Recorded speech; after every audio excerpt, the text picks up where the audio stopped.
Hello everybody, this is Brandon with expeditiousfool.com, putting mindfulness in motion, also founder of Fellowship of Universal Truth, Yogic Ministries.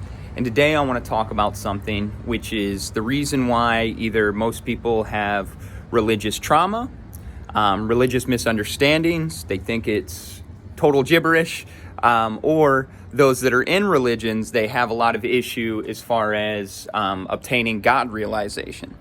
So, what is this? It's basically boils down to the difficulty in understanding spiritual poetry, okay?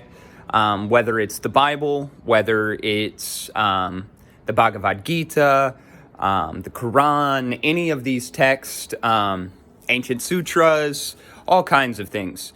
See, the reason why they're written in this way is because they're trying to explain something that's not necessarily explainable by words. It's not something that's experienced in a logical progression. And I'm going to do, once again, what so many have tried to do, and I'm going to try and put it in a little bit more logical understanding for folks.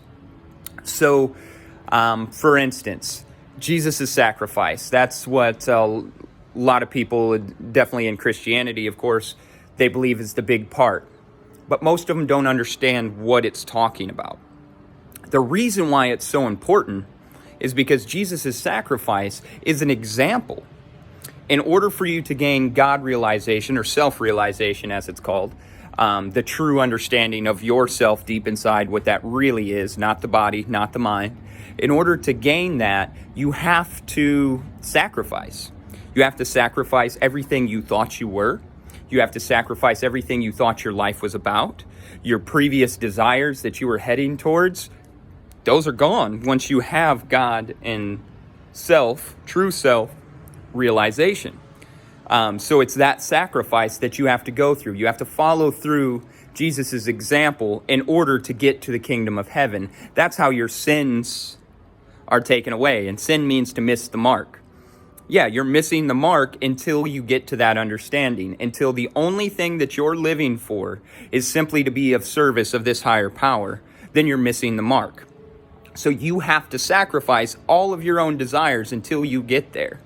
And Krishna, for instance, in the Bhagavad Gita, when he's talking about that I am the one, and he's going on that he is the supreme, he is the power, he is all of this. He also says that you can worship any form that you want, right?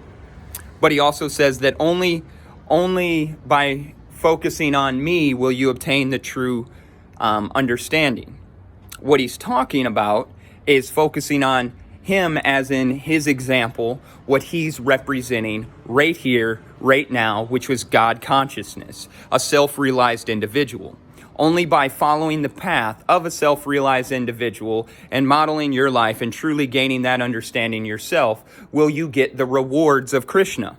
Or, in Christianity, the rewards of Jesus, the rewards of God. The kingdom of heaven is within you. That's what it means. When we have that God realization, the self-realization, that we are all basically cells of God and we need to act accordingly. Until we come to that realization, we are sinning, we are missing the mark, we are not having complete bliss, happiness. So what do we have instead? We have sufferings. So what is the gift? The gift is that self-realization. That is the gift that they're talking about. It's not like something comes down and blesses you and go, okay, now you have it. No, you bless yourself, but you have to get to that level of surrender first. That level of surrender to the true self down here, not the body, not the mind. And until you do that, it doesn't work for you. It's not like there's an entity that's withholding it from you because you're not pure enough or anything like that. No, it's yourself. It's a check and balance. And it lets you know once you've reached there. Because once you've reached there, there is no suffering. I can tell you that by somebody who's experienced it. There is no suffering. 100%. Oh, you still have pains. You still have different things that feel uncomfortable and they go through. And those uncomfortabilities, you realize what they are. They're lessons. And they're guideposts that let you know where you may want to move or where you may be supposed to move in order to serve the most. And if you think of all animals in on this planet, every creature on this planet is working to serve a bigger whole.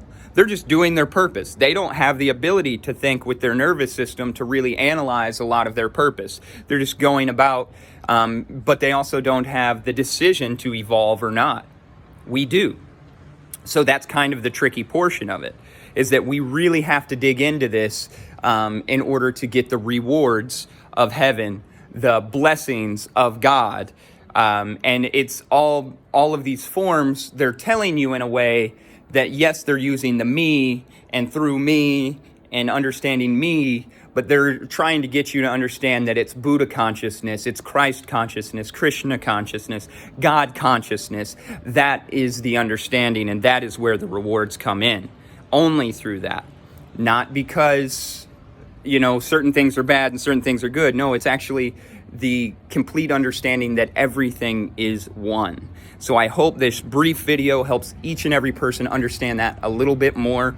Of course, if you want to schedule a session with me, tarot, breathwork, meditation, yoga, send me a message. Also, every Sunday, tune in on Facebook, Fellowship of Universal Truth Yogic Ministries. I got a donation-based talk where I give a satsang, and I will be starting to teach Babaji yoga, Babaji embodiment yoga, which is a style I've created on there as well. So tune in if you want a little bit more information. I love each and every one of you. Have a great day on purpose, and always stay mindful.